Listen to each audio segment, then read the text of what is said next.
If it is true, I trust Nigeria.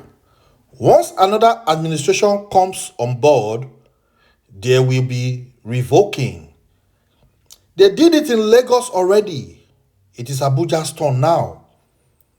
If this is only for the last son, imagine how many the first son would have gotten. Now or later, the boy will call hardworking Nigerians lazy people. Anyway, Wike is learning from his boss. His boss owns half of Lagos. He is the Abuja landlord, and nothing anyone can do about that. The rest of the country is getting to know him now. But most of us from the Niger Delta are seeing his loot all over the state. It ranges from luxury hotels, hospitals, supermarkets, estates, etc., etc. He revoked so many lands and reallocated them to his son. Well done, Wike. You need to allocate for your daughter also. Equated men and land, now 5 and 6, my country people. Wike don't carry this Rivers State attitude of land grabbing enter Abuja. Good day all, wherever you are viewing from, and welcome back to our outstanding YouTube channel, Everyday People's Voice.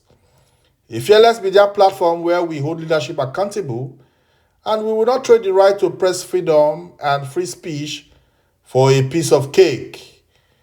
We are dedicated to the objective coverage of Nigerian breaking news in politics, current affairs, business news, entertainment, education, crime, health, opinions, and so much more around the world.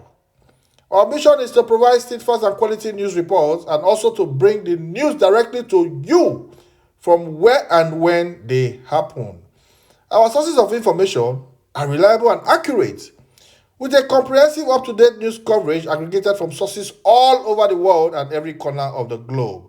That's why we are the world-leading liberal voices for the everyday people in Nigeria.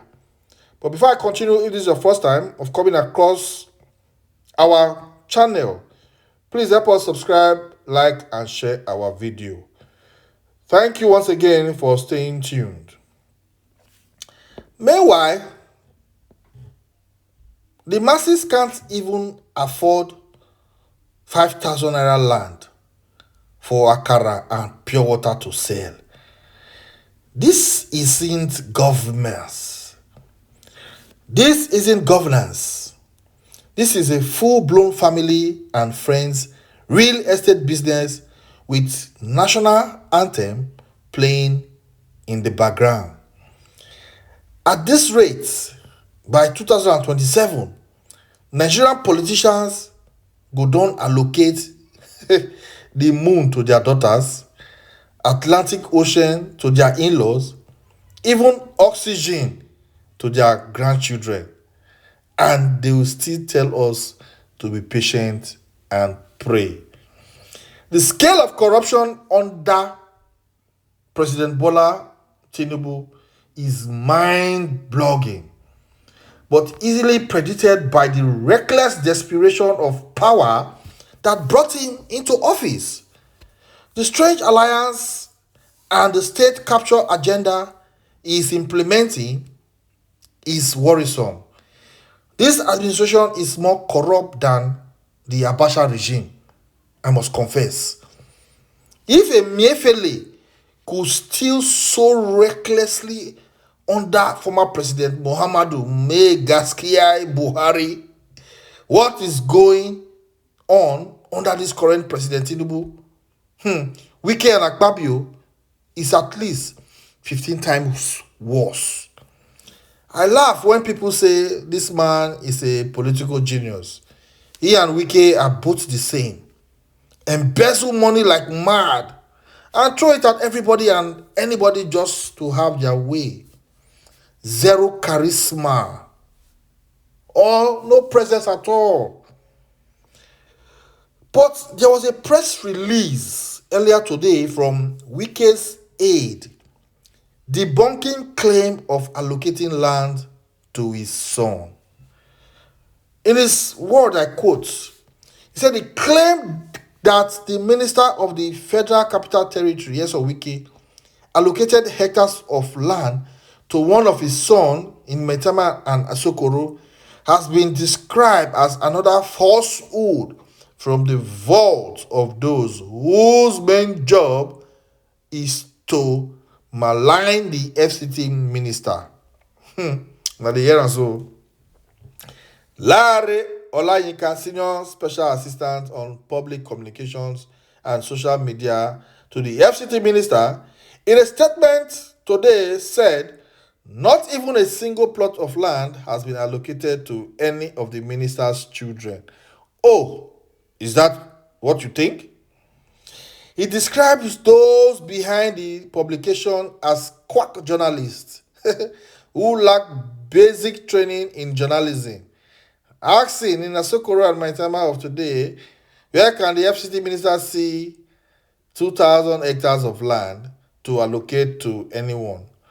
He said only quack journalists will go to town with story of allocation of hectares of land in Asokoro and Maitama.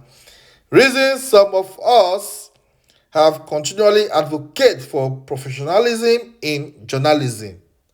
The FCT minister's spokesperson challenged the online publisher of what he described as malicious and bitterness-painted publication to provide evidence of any land allocation bearing the name of any of the minister's children. Okay. The statement reads, my attention has been drawn to yet another malicious falsehood coming from the same elements whose job is to defame and malign the FCT minister, Nyesom Wike. Even though it is the right of the minister and members of his family, both immediate and extended, to own lands anywhere in Nigeria, including the FCT, provide all necessary conditions are met, no land has been allocated to any of his children. In the publication, a right of occupancy issued to JOAQ Farms and Estate Limited for agricultural purpose was the only evidence used to justify the claim. For the avoidance of that, JOAQ Farms and Estate Limited, a company duly registered in Nigeria, got land allocation in Buari Area Council for the purpose of farming. So, what is wrong with a farmer getting land allocation strictly for the purpose of agriculture? I go see you now again for my next video. Make I leave you now for here today.